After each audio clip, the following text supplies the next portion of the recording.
that he does not have his identification card with him, and the defendant gave a fictitious name of Fisher Leroy, and the officer walked back to his patrol vehicle to double check, and the officer then observed the defendant exit the vehicle and sprint away despite giving him orders to stop. Pull a pistol from his waistband and pistol whip him with it multiple times on his head and face area, causing multiple cuts and bruises to his head and face area. As he proceeded to fall down on the ground, he continued to strike him in the head and face area with a closed fist and then stomp. Pause right here. This isn't just background context. This is the charge that changes everything. Aggravated robbery with a firearm instantly moves this case into public safety territory. Judges don't hear young mistake here. They hear pattern of violence. Question for you guys. When you hear facts like this, do you think bond should even be on the table? Sir, you were charged with evading arrest or detention. On that case, you're facing up to a year in jail and or a $4,000 fine. You're also charged with failure to identify oneself to a peace officer while being a fugitive from justice. That kicks it up to a Class A, so you're also facing a year and or a $4,000 fine on those cases as well. We're going to do probable cause. You have the right to remain silent. Anything you say can and will be used against you. You have the right to have an attorney present. If you cannot afford one, one will be appointed to you, sir. Yes, Judge. On January 31st, 2025, the officer observed the defendant's vehicle run a red signal light at the 3400 block of Live Oak Street in Harris County, Texas. The officer further observed the vehicle completely failed to stop at a red signal light. The officer made contact with the defendant, who was observed to be behind the driver's seat of the vehicle, and the defendant stated that he does not have his identification card with him, and the defendant gave a fictitious name of Fisher Leroy, with date of birth January 1st, 2006. The officer ran the name through NCIC and found a DPS picture that does not remotely resemble the defendant. The defendant was asked if he was given the correct information, and the officer walked back to his patrol vehicle to double check, and the officer then observed the defendant exit the vehicle and sprint away despite giving him orders to stop. The officer ran after the defendant and observed the defendant get into another vehicle, the passenger side. The other vehicle drove away, and the officer gave the last direction of travel over the radio, but was not able to locate the vehicle. The officer walked back to the defendant's vehicle, secured it, and conducted an inventory check, finding a debit card inside with the name Kendrick Davis. The officer ran the name through NCIC and found a hit with a date of birth of 2/10/2003 with multiple Class C warrants, and ran a driver's license check with the defendant's picture and with date of birth. The DPS picture matched the defendant, and he was able to positively ID, and that's it, Your Honor. So I'm going to find that there's probable cause to go forward on both of your cases. The reason I'm bringing you out now is because there's no bond that's set on your cases, and we have to set you a bond. One of the things that I use to determine on what to set a bond is how dangerous you are, because I've never met you before. I don't know you, and all I know is that you've got a birthday in 5 days. So he's on bond for an aggravated robbery now, right? Yes, Judge. It's my understanding, I think it was a 2B, it looks like. I don't believe bond conditions and everything were put in place until a few days ago. So the charging instrument was filed November 13th of 2024. I think that you may well be right. In that case, it says here, Kendrick Rashard Davis, hereinafter styled the defendant heretofore on or about August 12th, 2024, did then and there unlawfully while in the course of committing a theft of property owned by yada yada yada with intent to obtain and maintain control, intentionally and knowingly cause bodily injury to the complaining witness by using and exhibiting a deadly weapon, namely a firearm. Complainant McSweeney advised that defendant Davis proceeded to pull a pistol from his waistband and pistol whip him with it multiple times on his head and face area, causing multiple cuts and bruises to his head and face area.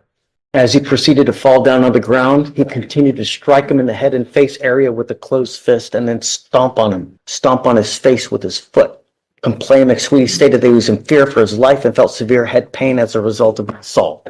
I see that he has also picked up an evading arrest in a motor vehicle the day after our two cases. I guess that's how they caught up to him, right? They must have him, and they found him, and that's when they arrested him on that, and then got picked up on me, I believe. Okay, so what happened in that case? Is he like driving 100 miles an hour? Is he? Yes, Judge. It says that the officer observed the defendant conduct an improper turn and failed to turn into the correct designated lane. They activated their lights and sirens, and the defendant evaded at speeds of 90 to 115 miles per hour for 3.5 miles on the highways and multiple residential and business. Here's the quiet legal knockout. Giving a fake name isn't just lying. It's consciousness of guilt. and the second he ran that locks in evading arrest. Add the NCIC hid the matching DPS photo, and boom, probable cause becomes airtight. To this point, chat, what's worse for him? Running or thinking he could outsmart databases? Okay. I think that you are an extreme danger to our public, and I'm going to do everything in my power to protect our public. The first thing I'm going to do is I'm going to leave it with me today, promising me you're not going to drive. I don't give a rat's behind what is going on in your life. I don't care if there's a burning building. You have to say 50 kittens. If I find that you drive, I can have a contempt hearing. You can be facing an additional 6 months jail and a $500 fine every time you get into a car and drive. Do you understand? Yes, sir. I'm also putting in this affidavit that you're not supposed to be in possession of any weapons as well.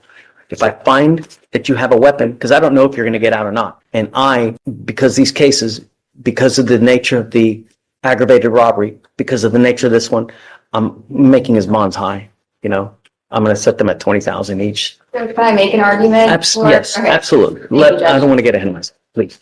Yes. So I was appointed to Mr. Davis this morning. I was able to talk to him a little bit in the holdover. We are requesting PR bonds for both of the cases. He's 22 years old. 21 years old. He's lived in Houston his whole life. He has a lot of family in Houston. His grandparents, mom, daughter, and siblings.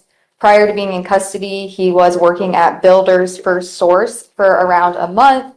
Mr. Davis also lives with his grandfather who has cancer. Mr. Davis is his caretaker, is my understanding.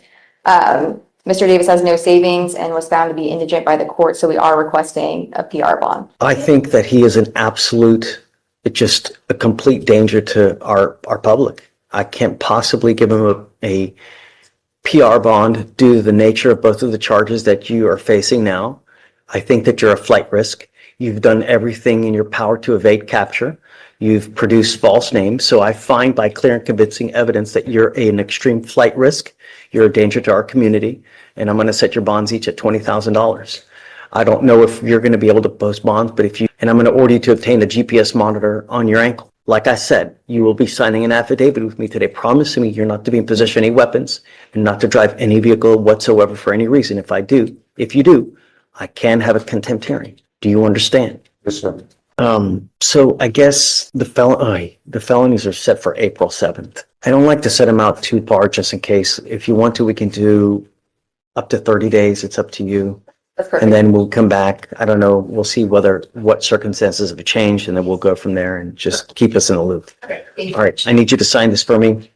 I need him to sign bond finish with Felicia, and then after that, it's pretty done. Okay. Wait, please. Yes, ma'am. And thank This is where court round psychology matters.